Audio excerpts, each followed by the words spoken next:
l'ivrognerie, l'inceste, la bâtardise, le crime en général.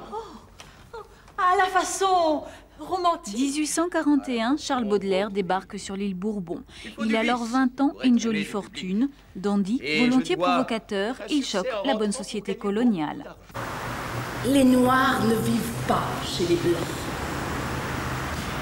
Alors vous viendrez.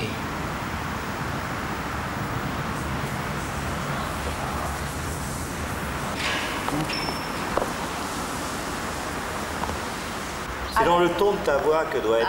D'accord, d'accord. Et là, ça manquait de... Je sais pas, on était trop effectivement, près. avant d'y aller, il faut dire tout ça. On était trop près. Son goût pour les drogues, les fameux paradis artificiels, sa liaison avec une femme de couleur, le côté un peu rupture avec le monde bourgeois, tout ça, ça m'a fait penser aux années 70. Affranchissement, mixité, ces thèmes, le théâtre Vollard a voulu les aborder avec des comédiens métropolitains. C'est du théâtre de grande ville dans la Manche. Comme le poète Maudy, eux aussi ont découvert la Réunion. C'était magique de rencontrer au-delà de la pièce des gens des universitaires, des chercheurs qui se sont posés des questions sur l'impact du séjour de Baudelaire à La Réunion dans ses œuvres, et c'était lié à peu près officiellement encore au jour d'aujourd'hui par énormément de gens. Tout le monde pense qu'il a essentiellement fait son séjour à l'île Maurice, ce qui est faux, il a fait essentiellement son séjour à la Réunion, et la pièce le retrace, et c'est assez émouvant, on a l'impression que c'était presque hier quand on le voit sur scène aussi. Perle d'ébène, fière épousée, pertinente liseuse de séquilles. De Jeanne Duval, on ne connaît pas grand-chose, juste son surnom, la Vénus noire. Prostituée, peut-être esclave affranchie, elle est restée la maîtresse de Baudelaire pendant près de 20 ans. Elle a été sa source d'inspiration pour les fleurs du mal.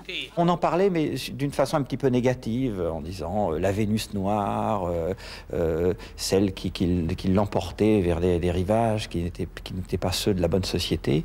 Donc ça, on est en train actuellement d'évacuer tout ça au profit d'une réelle influence, d'une femme qui n'était pas qu'une cocotte, qui était une femme qui lisait la poésie de Charles Baudelaire et qui lui donnait son avis, qui avait une influence dessus. C'est d'abord la rencontre avec l'île de la Réunion, les sensations, les parfums, bon, tout ça c'est très connu, mais surtout la rencontre avec Jeanne Duval, avec les femmes noires, puisque Baudelaire va vivre avec une créole pendant 20 ans de sa vie. Ça va être la femme de sa vie. Vous m'avez vu là-bas? Je savais. Vous m'attirez.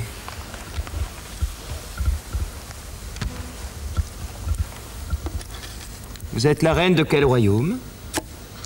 Je suis Jeanne des Ombres, fille Samangavoul.